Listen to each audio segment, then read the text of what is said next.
Exercise 11.4 का question number 4 देखते हैं। फोर्थ क्वेश्चन में दिया हुआ है a veranda of width 2.25 metre is constructed all around outside a room which is 5.5 metre long and 4 metre wide. Find the area of the veranda, the cost of cementing the floor of the veranda at the rate of 200 rupees per metre square.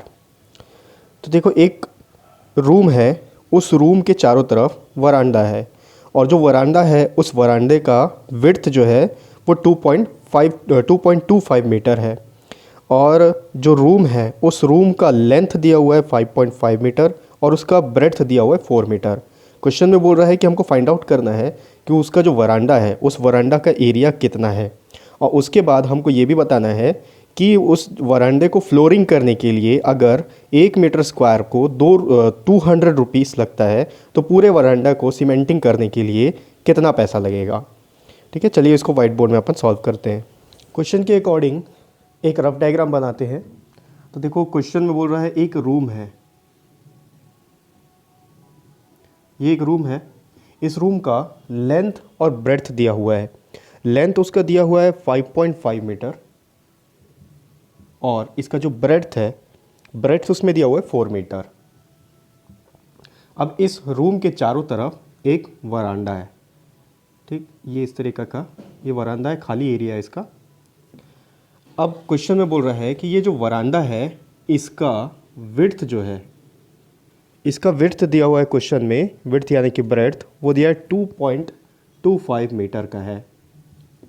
तो ये चारों तरफ से 2.25 metre इतना दूर होगा। ठीक है, यहाँ से कहीं से भी ले लो, 2.25 मीटर का डिस्टेंस है। तो हमको फाइंड आउट करना है कि ये जो वरांडा है इस वरांडे का एरिया कितना होगा।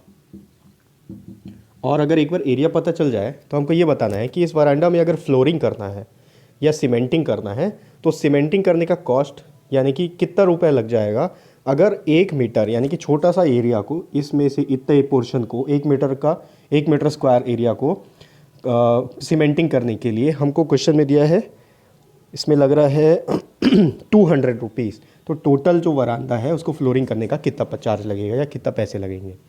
क्या करेंगे, सबसे पहले बड़ा वाला रेक्टेंगल का एरिया फाइंड आउट कर लेते हैं, फिर छोटा वाला एरिया का रेक्टेंगल फाइंड आउट कर लेते हैं। सब्सट्रैक्ट कर देंगे दोनों एरिया को तो पता चल जाएगा कि इसका वरांडा का एरिया कितना है। तो देखो, छोटे वाले रेक्टेंगल का तो लेंथ और ब्रेड्थ दिया हुआ है, तो यहाँ लिख लेते हैं लेंथ ऑफ इनर रेक्टेंगल, ये दिया 5.5 मीटर। उसी तरह से उसका ब्रेड्थ भी दिया हुआ है, ब्रेड्थ लिख लेते हैं breadth of inner rectangle, breadth दिया हुआ है 4 मीटर। अब देखो, जो आउटर रेक्टेंगल है उसका लेंथ और ब्रेड्थ कैसे फाइंड आउट होगा। यहाँ से यहाँ तक का डिस्टेंस ये 2.25 मीटर है, क्वेश्चन में दिया हुआ है। यहाँ से यहाँ तक का डिस्टेंस 2.25 मीटर, क्योंकि ये जो वरांडा है 2.25 मीटर हर तरफ से है।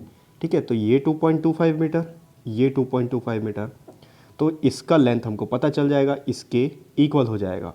तो कैसे ऐड होगा, 2.25 प्लस 5.5 प्लस 2.25, वो लेंथ होगा बड़े रेक्टेंगल का यानी कि आउटर रेक्टेंगल का।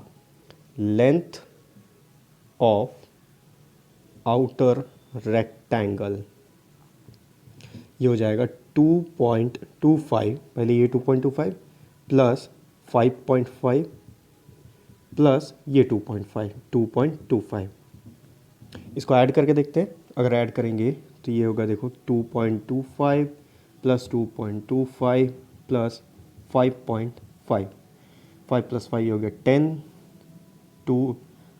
5 प्लस 2 7 प्लस 2 9 प्लस 1 ये भी हो गया 10। अब यहाँ आ गया डेसिमल के नीचे डेसिमल लग गया, 5 प्लस 2 7 प्लस 2 9 प्लस 1 10, तो ये आ गया 10 मीटर। ठीक, तो जो आउटर रेक्टेंगल है इसका लेंथ 10 मीटर का हो गया। उसी तरह से विड्थ फाइंड आउट करते हैं, इसका ब्रेड्थ कितना होगा। यहाँ देखो, ये 2.5 मीटर, ये 4 मीटर और यहाँ से यहाँ तक 2.5 मीटर। तो अगर यहाँ से यहाँ तक का ब्रेड्थ हमको पता चल गया तो ये आउटर ब्रेड्थ हमको पता चल जाएगा। ऐड करते हैं, ब्रेड्थ ऑफ आउटर रेक्टेंगल ये हो जाएगा 2.25 प्लस 2.25 प्लस 4 मीटर। ऐड करते हैं, यहीं पर ऐड कर देते हैं 2.25 प्लस 2.25 प्लस 4 मीटर। 5.5 10 हो गया, 2 प्लस 2 4 प्लस 1 ये 5 हो गया, ये हो गया 4 प्लस 2 6 प्लस 2 8, ये हो गया 8.50 मीटर, यानी कि ये जो ब्रेड्थ है 8.50 मीटर का है। अब अपन आराम से इजीली आउटर रेक्टेंगल का भी एरिया फाइंड आउट कर सकते हैं, इनर रेक्टेंगल का भी एरिया फाइंड आउट कर सकते हैं, क्योंकि लेंथ और ब्रेड्थ दोनों का मिल गया है। तो पहले इनर का फाइंड आउट, आउटर का या इनर, इनर पहले फाइंड आउट कर लेते हैं। एरिया ऑफ इनर रेक्टेंगल, ये होगा लेंथ इंटू ब्रेड्थ। लेंथ है इसका 5.5 मीटर इंटू ब्रेड्थ है इसका 4 मीटर। मल्टीप्लाई करते हैं, 5.5 इंटू 4, 4 5 ज़ा 20, डेसिमल के नीचे डेसिमल, 4 5 ज़ा 20 प्लस 2 22, ये आगे 22 मीटर स्क्वायर। देखते हैं आउटर रेक्टेंगल का एरिया।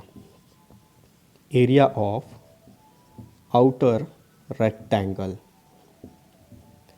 इसका भी वही होगा, length into breadth. Outer rectangle का एरिया 10 मीटर इंटू ब्रेड्थ है 8.50 मीटर। अगर दोनों को मल्टीप्लाई किया जाए तो ये हो जाएगा 85 मीटर स्क्वायर। ठीक है, अब हमको ये पता चल गया कि आउटर रेक्टेंगल का एरिया कितना है, इनर रेक्टेंगल का एरिया कितना है।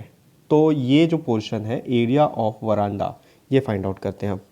Area of veranda is equals to area of outer rectangle minus area of inner rectangle. ठीक, वैल्यू पुट करते हैं। आउटर रेक्टेंगल अभी हम फाइंड आउट किए 85 मीटर स्क्वायर, यानी कि 85 माइनस इनर रेक्टेंगल का फाइंड आउट किए थे, तो एरिया ऑफ इनर रेक्टेंगल ये निकला था 22। सब्सट्रैक्ट करेंगे, 5 माइनस 2 हो गया 3, 8 माइनस 2 63 मीटर स्क्वायर, यानी कि ये जो पोर्शन है वरांडा, इसका एरिया है 63 मीटर स्क्वायर। अब क्वेश्चन में एक और चीज़ फाइंड आउट करना है कि ये जो एरिया है, ये जो वरांडा है, इसमें जो फ्लोरिंग हो रहा है, तो 1 मीटर स्क्वायर का सीमेंटिंग करने का 200 रुपये लगता है। तो टोटल 63 मीटर स्क्वायर इसका एरिया है, इसको फ्लोरिंग करने का कितना पैसा लगेगा। क्वेश्चन में दिया है cost of cementing in 1 metre square is equals to ₹200। Therefore, cost of cementing in 63 metre square, ठीक है, 3 मीटर कहाँ से आया, ये जो वरांडा है इसका टोटल एरिया 63 मीटर स्क्वायर अभी फाइंड आउट किए। ठीक है, तो ये हो जाएगा 200 इंटू 63, मल्टीप्लाई करते हैं, 2 3 ज़ा 6, 2 6 ज़ा 12, और ये 00, 12,000 रुपीज़, 12,600 लगेगा इस पूरे वरांडे को सीमेंटिंग करने का। ठीक है, तो ये हो गया एक्सरसाइज 11.4 का 4th क्वेश्चन।